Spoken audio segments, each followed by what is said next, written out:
Hello दोस्तों, मैं बिरजू कुमार आप सभी लोगों को आपके अपने YouTube channel MLTP study point में स्वागत करता हूं।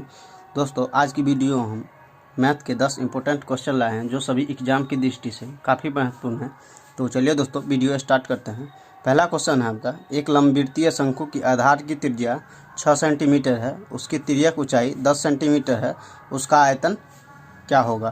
तो देखिए दोस्तों, शंकु का जो आयतन होता है, आयतन का जो फॉर्मूला होता है वो होता है, शंकु का आयतन बराबर होता है 1/3 पाई आर स्क्वायर एच। तो देखिए दोस्तों, यहाँ पर क्या दिया हुआ आपका, आर दिया हुआ, आर कितना 6 सेंटीमीटर, और आपका तिर्यक ऊंचाई यानी कि एल दिया हुआ कितना 10 सेंटीमीटर।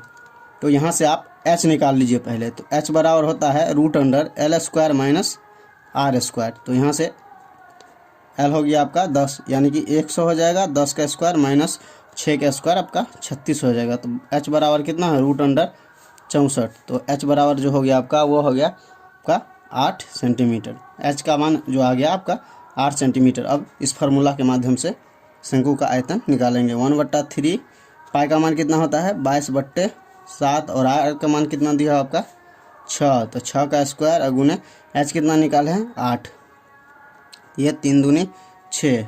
तो ऊपर में कितना बच गया 22 गुने 2 गुने 6 गुने 8/7।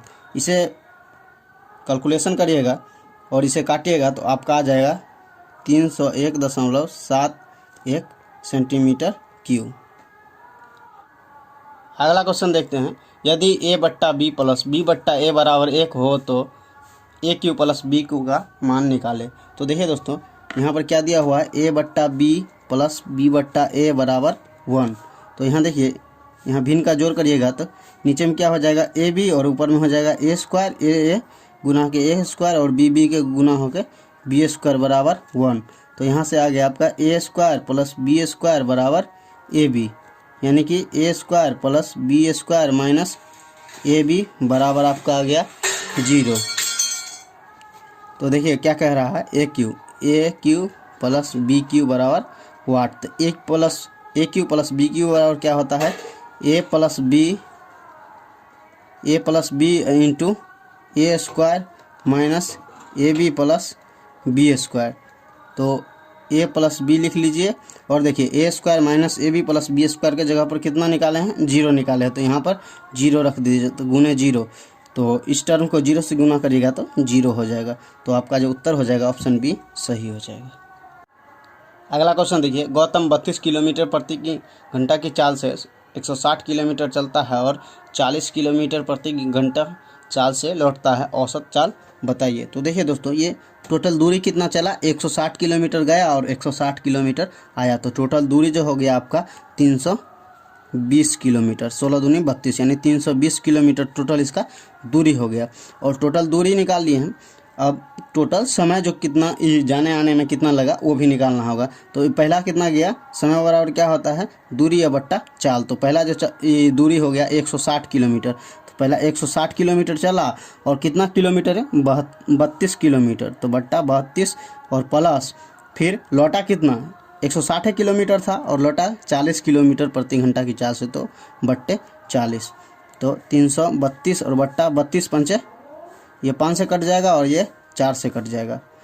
तो कितना हो गया 320 और बट्टा 9, इसे काटिएगा तो आपका आ जाएगा 35.55 किलोमीटर प्रति घंटा। ऑप्शन डी आपका सही हो जाएगा।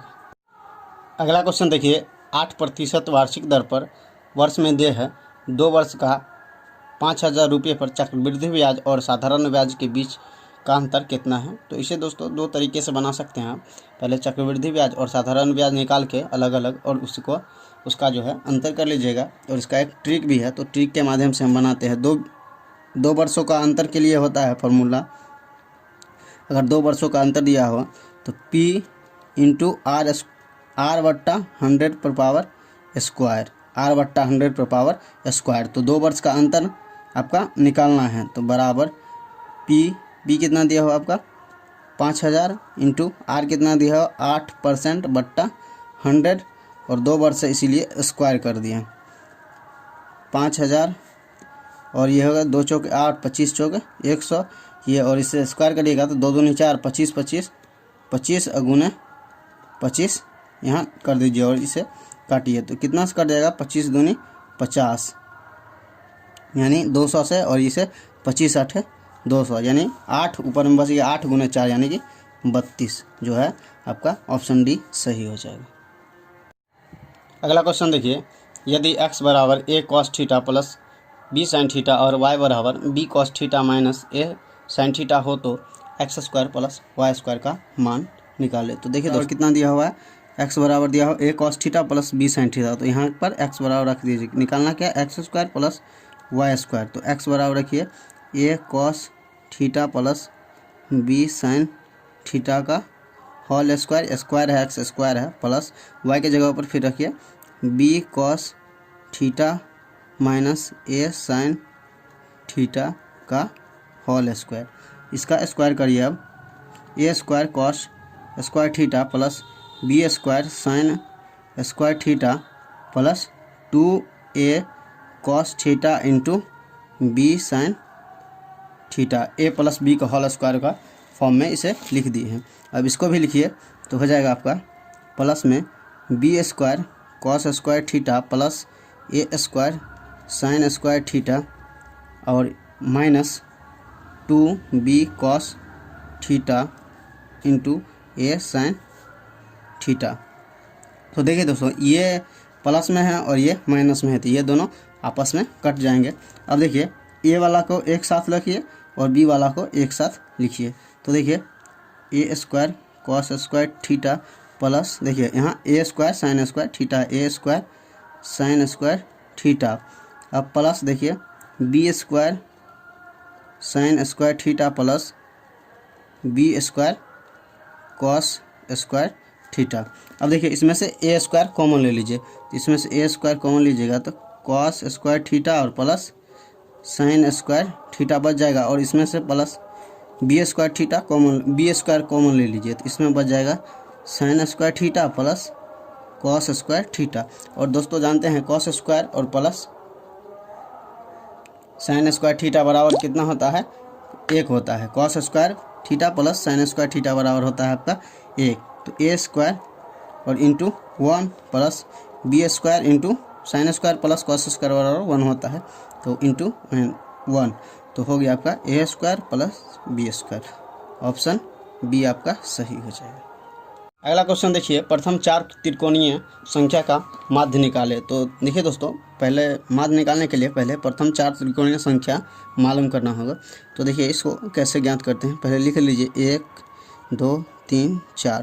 पहले जो 4 त्रिकोणीय संख्या कह रहा है इसलिए 4 सामान्य प्राकृतिक संख्या सीधे लिख लीजिए। अब देखिए एक ही त्रिकोणीय संख्या निकालने के लिए 1 लिख लीजिए और इसमें 2 जोड़ दीजिए। तो पहला हो गया आपका 1, इसमें 2 जोड़िएगा तो कितना 3, और इसमें फिर 3 जोड़ दीजिए तो ये हो जाएगा 3 3 6, इसमें फिर 4 जोड़ दीजिए तो ये 6 और 4 10, यानी 4 त्रिकोणीय संख्या आपका ज्ञात हो गया। तो अब इसका माध्य निकालिए तो टोटल का जोड़ दीजिए, टोटल को जोड़ दीजिए और जितना संख्या है उससे भाग दे दीजिए, कितना हो जाएगा 10 6 16 और 3 19 1 20/4 यानी कि 20/4 यानी कि 5 जो है आपका ऑप्शन बी सही हो जाएगा।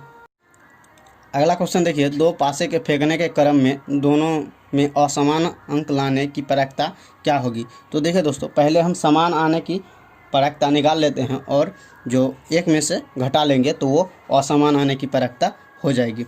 तो देखिए दोस्तों समान अंक आने की प्रायिकता क्या होगी, पहले देखिए टोटल जो ये संभावना होगी वो कितना होगी, टोटल संभावना जो होगी वो होगी आपका 2 पासा फेंका जा रहा है इसीलिए 36 होगा, 2 पासा फेंका जा रहा है इसीलिए 36 होगा। अब क्या कह रहा है, दोनों पे असमान, तो समान वाले पहले निकाल लेते हो। तो समान वाला कितना होगा, देखिए पहले 1 1, उसके बाद दूसरा हो जाएगा 2 2, फिर तीसरा हो जाएगा 3 3, और चौथा हो जाएगा 4 4, पाँचवा हो जाएगा 5 5, और छठा हो जाएगा आपका 6 6, यानी कि 6 अंक जो समान बार आएगा। तो देखिए तो टोटल ये इसके अनुकूल जो परिणाम की संख्या हो गया वो 6 हो गया, तो 6 और बट्टा 36, 6 से काटिएगा तो 1/6। ये क्या आया आपका, दोनों समान अंक आने की प्रायिकता हुआ। तो असमान अंक आने के लिए 1 में से घटा दीजिए इसको, 1 माइनस 1/6 यानी कि 5/6। ऑप्शन बी आपका सही हो जाएगा। अगला क्वेश्चन देखिए, 100 मीटर की दूरी में ए तय करता है 70 सेकंड में, वहीं बी उसी दूरी को 30 सेकंड में तय करता है, तो ए को कितनी दूरी से ए बी को कितनी दूरी से पराजित करेगा। तो देखिए दोस्तों, इसमें क्या कह रहा है, ए जो है वो 70 सेकंड में 100 मीटर तय करता है, वही दूरी बी यानी 30 सेकंड में तय करता है। तो ये हराता कितना है, हराता है वो 3 सेकंड से हराता है। तो देखिए बी जो है 1 सेकंड में कितना दूरी तय करेगा, 100 और बट्टा 30, क्योंकि 30 सेकंड में ये 100 मीटर तय करता है, तो 1 सेकंड में वो 100 और बट्टा 30 मीटर दूरी तय करेगा।